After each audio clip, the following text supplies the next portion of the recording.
everybody, it's Dave TV for the, what is today? Today is Friday, the 9th of October, 2015. Just doing one of my hikes and talking some radio BS. Okay, speaking of BS, WMAL comes to mind. I want to get the sun in the shot there. That's not good. Couple of things with WMAL. First off, Chris Plante. Yesterday I was listening to a little bit of his show, and I swear every time he doesn't like somebody, whether it be a Democrat or a journalist, he would use a gay slur to describe them. Panty waist. He would use some sort of an effeminate gay slur every time he was talking about somebody who he didn't agree with. And he did this over and over again. I don't know if he was even realizing it. And you know, I don't give a rat's ass whether Chris Plante agrees or disagrees with politicians, and it's fine. He, if he doesn't like somebody, that's fine. But I think that's pretty trashy. And then you got advertisers like the Big Screen Store and Rick Edelman. And I like Rick Edelman. I think he's a good guy. He's got some really good financial advice stuff and all that. But he's sponsoring Chris Plante. And does Rick Edelman know that the show he's sponsoring is this guy making a lot of crass gay slur comments about politicians and journalists he disagrees with? Does Rick Edelman, do all of WMAL's sponsors, or at least Chris Plante sponsors, know this? Anyway, so I shot a couple of tweets around, and today when I listened to Chris Plante, I didn't listen to the whole show, but I did listen to parts of it, and there were no gay slurs at all. Okay? I hope Bill Hess took Chris into his office. Bill Hess is the general manager, the head of, we call him the head honcho there at WMAL. I hope Bill Hess took Chris Plante, put him over his knee, pulled down his pants, and gave him a good smacking on his little bare butt. Because that's what Chris Plante deserves. I don't care if Chris Plante criticizes politicians left or right. I don't care. Fine. But no gay slurs. Okay? That's all we're saying. Oh, there's a DCRDV fan, probably. Wow, let's play Chris Plante in that car.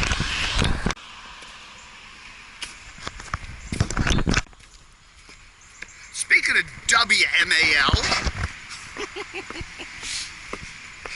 one of my sources tells me that they have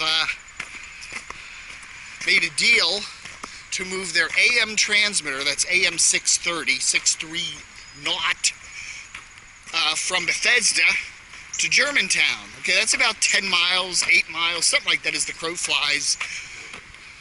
Okay, to cheaper real estate. What's out in Germantown? That's the transmitter site for Red Zebra's WSPZ 570 AM, which is sports talk. It's that other sports talker that Dan Snyder owns, that no one listens to. So anyway, what that means for WMAL, if you listen to the AM signal, it means that if you're in places like Fairfax County, down to Manassas, if you're in northern Montgomery County up toward Baltimore, you're going to get a much weaker signal, if any, okay? Your signal will deteriorate. So those fringe areas of northern Montgomery into Baltimore, into Howard County, that area will suffer, as will the area southern Fairfax County, central Fairfax County, Prince William County, Manassas. Those areas that get pretty good AM reception to WMAL are going to lose it. Okay? Now, does that matter? Does anybody care? Does anybody still listen to AM radio anymore? Does anybody? I doubt it really matters to most listeners. I have not seen specific figures, even though I've asked for them. But I think most of WMAL's listeners listen to FM 105.9. That signal was started a couple years ago. And I have to say that most of WMAL's listeners are probably on 105.9. So AM 630 could probably even go completely off the air. And I don't think most WMAL listeners are going to care, especially in Northern Virginia, because 105.9 is a much better signal than 630. Yes, WMAL could lose some fringe areas there in Northern Montgomery, up toward Baltimore because 105.9 is not good in those areas. It's closely spaced to 105.7, the fan, so there is a lot of signal troubles for 105.9, which is a Fairfax-based signal, by the way. So you're going to have trouble with 105.9, say Laurel, Columbia, in Arundel, and that's where 630 can fill in. But now 630 is probably going to be weaker, at least in those northern areas, toward Baltimore, toward northern Montgomery, if the FCC approves this plan. So what's going to happen to WMAL's old transmitter site there in Bethesda on Green Tree Road? Well, WMAL has sold the site, or Cumulus, the owner of WMAL, has sold the site to Toll Brothers for somewhere in the neighborhood of 75 to 90 million bucks. So it's just the real estate. It's an economic decision. Not enough people are listening to AM anymore, and here's this prime spot of gorgeous real estate that could be, you know, very valuable as a real estate property. Again, it's all pending FCC approval, so we shall see, but I can't see why the FCC wouldn't allow that. So that's the WMAL News of the Day!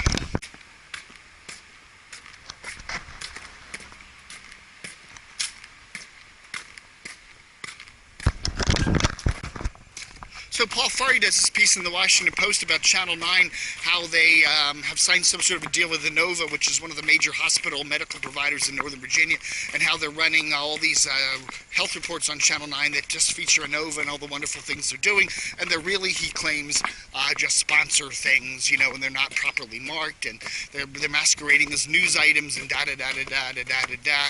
You know, I see the same thing in the Washington Post. I mean, you know, here's this Middleburg Film Festival, and Marty Barron, who's the executive editor of the Washington Post, is going to be speaking at it, and guess what? They feature it very prominently in the style section, at least an article on it. So, you know, they're all doing that. All the media organs are doing that kind of back-scratching things. You know, wasn't, what's her name? Sheila Jackson Lee, I think that's her name. The lady that was back there with, you know, she, you know, it's not her. Sheila something. Sheila... It's Sheila Johnson. Remember, she was married to Robert Johnson, and he was the big guy behind BET from DC. BET DC, back when BET was in DC. And Robert Johnson and Sheila was his wife, and they were all into that media stuff, and he started BET, and she went along with it. They got divorced, and now she's doing the big Middleburg thingy-dingy, and I think she's behind the film festival. Anyway, Sheila Johnson, I believe, is her name. Sheila Johnson Lee or something. But anyhow, that's who I'm thinking of.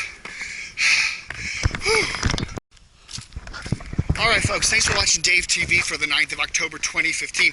I want to tell you, just finishing up our big 18th anniversary celebration, and we're still going for the next couple days giving away... letting you subscribe to a really cool DCRTV Plus with a whole lot of cool memories of the Washington, Baltimore media markets and radio and TV and clips and jingles and audio and video and pictures and tons of stuff that's been accumulating for years. Only $18 a year. 2 years for 36, 3 years for 54, I think it is. I think my math is right on that.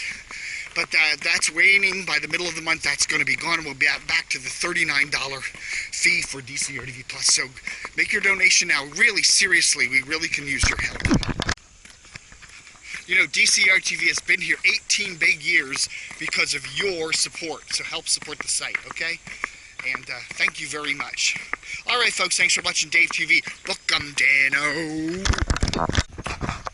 Oh, one more thing before I end this edition of Dave TV. I got to tell you about a really cool dream I had last night. I mean, this is a real dream I had last night. Someone took RFK, and they turned it in, RFK Stadium that is, and turned it into a mental hospital. And they outfitted all the seats and whatever, they turned it into a big mental ward, put all the loonies in there, and then they closed it, and it was abandoned. This is like years in the future. And Liam Neeson is playing... this man, there's a nuclear reactor in the basement of RFK Stadium that was put there from like the 60s that nobody knew about, and it's melting down and it's going critical. And Liam Neeson has to go into this abandoned mental hospital That's RFK Stadium, and deactivate the nuclear reactor so it doesn't blow up. And what happens is, the longer he's in the hospital, all these ghosts and spirits from all the crazy people that were locked up in the hospital for all those years, this is way in the future, this is like 2072 or something, RFK's still there. That's my dream. He has to go there and battle off all these spirits and demons and crazy voices and stuff, and they start to infect him, and he starts to go nuts. So then they send all these troops in, government troops, to help him out and find him and stabilize him, and he escapes and gets on this like space plane and goes flying around, and now he's ready to conquer the world. And it's like this giant battle, and it kind of ends that way, ready for a sequel. I haven't thought of a title of it yet, but that literally was my dream.